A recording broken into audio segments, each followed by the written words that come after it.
নারীর আর্থিক অন্তর্ভুক্তির পথে বাংলাদেশ ব্যাংকের বড় পদক্ষেপ। এখন থেকে দেশের এজেন্ট ব্যাংকিং সেবায় অন্তত 50% এজেন্ট নারী হতে হবে, এমন নির্দেশনা জারি করেছে কেন্দ্রীয় ব্যাংক।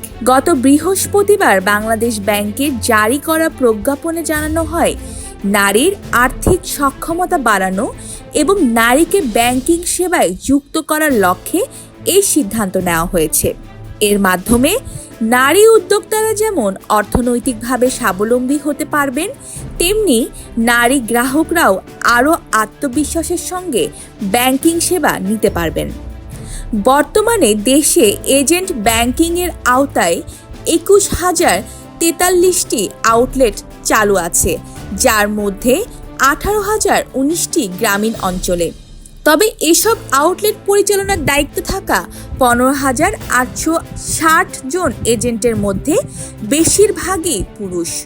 বাংলাদেশ ব্যাংক মনে করেন, নারী এজেন্টের সংখ্যা বাড়লে গ্রামের নারীদের ব্যাংকিংয়েও অংশগ্রহণ আরও জোরদার হবে।